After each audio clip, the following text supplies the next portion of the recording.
அந்த மச்சனான இவர் ஆடபுரத்திற்கு சரி நீ என்ன வடிவத்தோடு வருவாய், அங்க வந்து என்ன வேலை பார்ப்பாய்? சன்னா அந்த மச்ச நாட்டுக்கு நான் என்ன வடிவத்தோடு செல்வேன் தெரியுமா? என்ன? அந்த மச்ச நாட்டில் இருக்கக்கூடிய 15,000 மன்னர்களுக்கு சமையல் வேலை செய்யக்கூடிய ஒரு சமையல் பாகனாக செல்வேன் அண்ணா. பீமா அவருக்கு நல்ல சாப்பிட தான் தெரியும் அம்மா, ஆனா சமைக்கவும் தெரியுமா? எந்த அளவுக்கு சாப்பிட தெரியுமோ அந்த அளவுக்கு எனக்கு சமைக்கவும் தெரியும். 64 கலைகளில் ஒன்றான இந்த சமையல் கலையும் யாம் தெளிவாக கற்று வைத்திருக்கின்றோம். ஆச்சரியமாக இருக்கின்றது. சரி, சமையல் வேலை என்று சொன்னாலே அம்மா அது பாரு பெண்கள் தான் சுவையா நல்லா சமைப்பாங்க. சரி, ஆண்களுக்கு பாருங்க அம்மா ஏமா உண்மையிலேயே பெண்கள் சுவையா தான்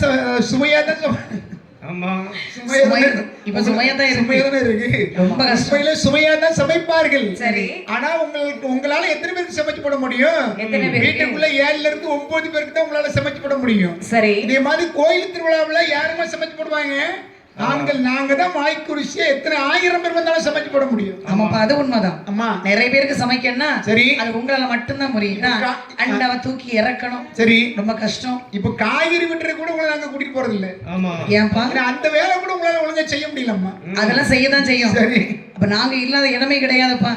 எந்த இடத்துல பெண்களுக்கு ஒரு உரிமை உண்டு. சரி, காய்கறி வெட்ட இங்க நாங்க தான் வந்திருக்கோம். அம்மா இங்கதான் வந்திருக்கா. பாரு ஒரு 3 மாசமா படிச்சுட்டே இருக்கும் தொடர்ந்து. சரி, ஆனா எந்த கோயிலையும் பார்க்கல. இப்ப நம்ம பெருமாள் கோயில்ல மட்டும் தான் நீங்க வந்திருக்கீங்க காய்கறி வெட்டுறதுக்கு. ஒரு ஊர்லயும் சமையல்காரங்க உங்களை கூட்டிட்டு வரல. அப்படி நல்ல சிரிப்பான்.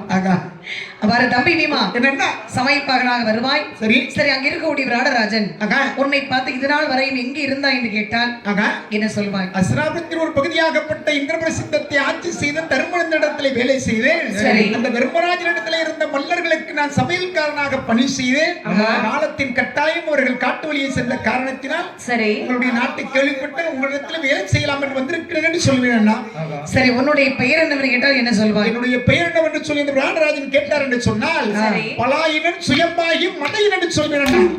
பீமா அண்ணா, உன் வேலைக்கும் உருவத்துக்கும் சரி உன் பெயருக்கு நல்ல பொருத்தம். அப்படி சொல்லுங்க. என்ன சமையல் வேலை? சரி, அது அந்த மாதிரி உடம்பு அம்மா பெயரும் அருமையா இருக்கின்றது. சரி தம்பி, என்ன ஒருவரும் கண்டிப்பாக அக்கியவசம் கழித்து விடலாம். என்னை பற்றி தாங்கள் ஏதோ ஒரு கவலையும் பட வேண்டாம். ஒரு ஆண்டு காலம் சிறப்பாக எம் காலங்களிப்போம். கோபத்தை மட்டும் குறைத்து கொண்டால் சரி சிறப்பாக இருக்கும். சரி, ஏன்னா உனக்கு முன்போகம் அதிகமா இருக்கும். முன்கோபம் மூக்குல கோபமா இருக்கும். அப்படிதான் வீமனாலே ஒரு கோபத்துல பொடி வந்தானே. அதான் ஒரு சில பேர் சொல்லுவாங்க கோபம் எனக்கு மூக்குல தாண்டா இருக்கும் அப்படின்னு சொல்லுவாங்க. மூக்குல எங்க கோபமா இருக்கும், மூக்குல மூக்கு செளிதான் இருக்கும். அறிவு கட்டம். அது உனக்கு அப்படிதான் இருக்கும், எல்லாருக்கும் அப்படிதான் இருக்கும். பாருங்கள். சரி, பார்த்தா இந்த தர்மராஜன் தம்பியாக காண்டிபன் முகம் பார்த்து சொல்கின்றார்கள். என்ன செய்த பாருங்கள். காண்டிபன் முகம் பார்த்தே, காண்டிபன் முகம் பார்த்தே கலருகிறார் ஒரு வசனோ, கலருகிறார் ஒரு வசனோ.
மச்ச நாடா இவர் ஆடபுரத்திற்கு சரி நீ என்ன ரூபத்தோடு வரப்போகின்றாய் அண்ணா அங்க வந்து என்ன வேலை பார்ப்பாய் சபாஸ் அண்ணா அந்த விராடபுரத்திற்கு நான் என்ன ரூபத்தோடு வருவேன் தெரியுமா நான் ஒரு பீடியாக செல்வேன் அண்ணா ஆமா இவ்வாறு செய்தி பிடியா சொக்கலால் பிடியா இல்ல அந்த பீடினா என்ன பீடி அந்த பீடிலாம் கிடையாது சரி ஒரு எலியாக நீத்தலியா இல்ல பெருச்சாலியா காட்டலியா காட்டலியும் கிடையாது நச்சலியும் கிடையாது விரும்பலையும் கிடையாது ஒரு ஆணும் அல்லாத ஒரு பெண்ணும் அல்லாத ஒரு அழியாக திரு நங்கையாக செல்வேன் அண்ணா தம்பி அண்ணா என்ன காண்டிப்பா அழகிய சொருபவனுடைய மேனி சரி ஆனா எப்படி திருநங்கையாக மாற முடியும் ஏன் முடியாது எப்படி இந்த வடிவம் உனக்கு தெரியும் அப்படி திருநங்கையாக மாறுவதற்கு எனக்கு ஒரு வாய்ப்பு கிடைத்தது அண்ணா சரி அப்படியா அம்மா அப்படி என்ன ஒரு காலத்தில் ஆண்டவனை நோக்கி நாம் காட்டில் வாழக்கூடிய காலத்தில் பாசுபதம் வாங்குவதற்காக தவம் இருக்க சென்றேன் அல்லவா ஆமா அப்பொழுது நான் தவம் செய்கின்ற பொழுது என்னுடைய தந்தை வந்து என்னுடைய தவத்தை சோதனை செய்தார்கள் சரி அதில் நான் வெற்றி பெற்றேன் ஆமா அவ வெற்றி பெற்றவுடனே சொன்னார்கள்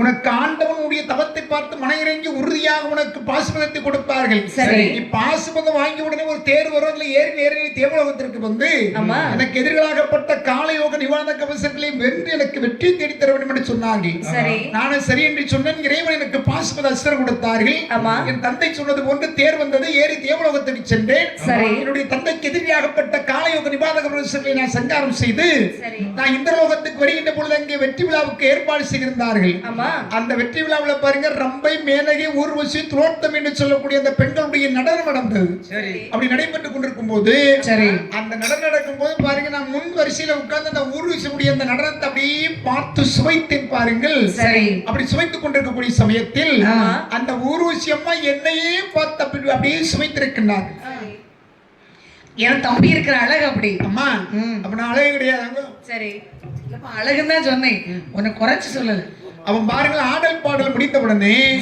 அவரவர்களுக்கு கொடுக்கப்பட்ட இடத்துல போய் நாங்க நிச்சயம் அறையில போய் நாங்க தங்கி இருந்தோம் இருக்கும்போது இரவு வந்து கதவை தட்டக்கூடிய ஓசை கேட்டது கதவை திறந்து பார்க்கின்ற போது அம்மா ஊர்வசி சென்று கொண்டிருந்தார்கள் சரி அப்ப நான் கேட்டேன் அம்மா இது சமயத்தில் ஒரு ஆண்மகன் தனியாக இருக்கக்கூடிய இடத்திற்கு நீங்கள் எதற்கு வந்தீர்கள் கேட்டேன் அதுக்கு ஊர்வசி என்ன சொன்னாங்க தெரியுமா பைத்தியக்கார பையில ராத்திரி 12 மணிக்கு ஒரு ஆண்மகன் தனியாக இருக்கக்கூடிய இடத்துக்கு ஒரு பொண்ணு எதுக்குடா வருவான்னு கேட்டாங்க சரி அப்ப எனக்கு புரிஞ்சு போச்சு உடனே நான் சொன்னேன் பாருங்க அம்மா என்னுடைய அப்பாவுடைய அவையில நீங்கள் நாட்டியம் ஆடக்கூடிய பெண் அதனால ஒரு வகையில் பார்க்கின்ற பொழுது எனக்கு நீங்க பாருங்க தாய்மார் அதனால என் மீது தகாத ஆசை வையாது என்று சொன்ன உடனே ஆத்திரமடைந்த ஊர்வசி ஒரு சாபத்தை கொடுக்கின்றார்கள் எப்படி கண்டிப்பா என்னுடைய இச்சைக்கு இணங்காத உன்னுடைய உடம்பானது இனிமேல் இந்த உலகத்தில் யாருக்குமே ஆகாது ஆகையினால் இன்று முதல் நீ ஆணுமல்லாத பெண்ணுமல்லாத பேடியாக போக கிடப்பது என்று சாபத்தை கொடுத்தார்கள் பேடியா மாறிட்டு ஆமா உடனே அம்மா காலையில எங்க அப்பா வந்தாங்க நடந்த கதையை சொன்னேன் ஊர்வசி வரவழைத்து பிரதி சாபம் கொடுக்க சொன்னார்கள்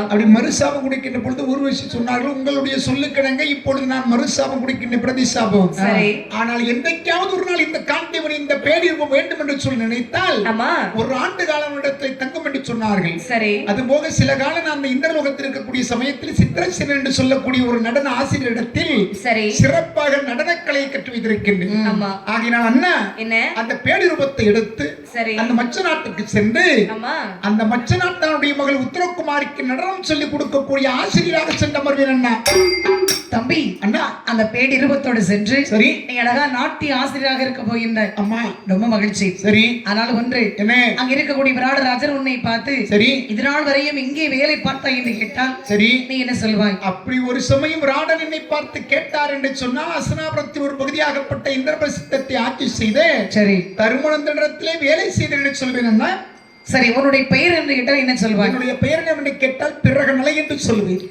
பிரகநலையா இல்ல பிரகநலகியா நான் எப்படி நான் பரவாயில்ல எப்படியும் பரவாயில்ல சரி சரி எது நல்லா இருக்கோ அப்படி அப்போ தம்பி என்ன அருமையான ஒரு வேலை சரி நல்ல ஒரு ஆசிரியர் பதவி அம்மா சரிப்பா ஆனால் ஒன்று சரி அங்கே சென்று அமர்ந்திருந்து ஒரு வருடம் அக்கிர மாசம் கழித்தால் போதும் சரி இனி சொல்லி பாருங்கள் சரிதான் மறுபடியும் தர்மராஜன் சரி நகுலன் முகம் பார்த்து சொல்கின்றார் என்ன சொல்கின்றார்கள் இனி சொல்லி பாருங்கள் என்னமா சொல்கின்றார்கள் நகுலனையும் வரவழைத்தே வரவழைத்தே வரவழைத்தே வரவழைத்தே அவளுகிறார் ஒரு வசனோ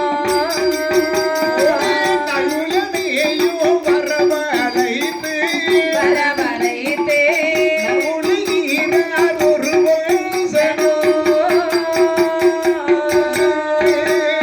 நடபுறமானதிலே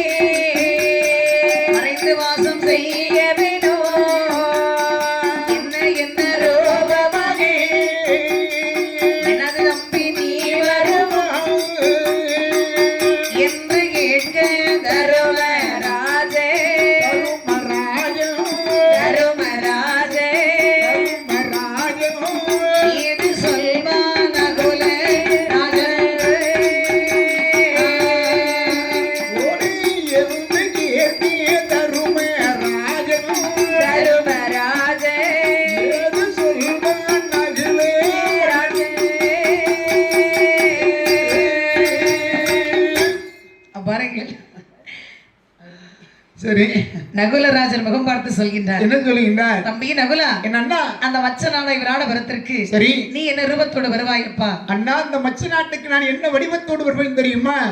அந்த மச்ச நாட்டான் இடத்துல இருக்கக்கூடிய அந்த குதிரைகளுக்கு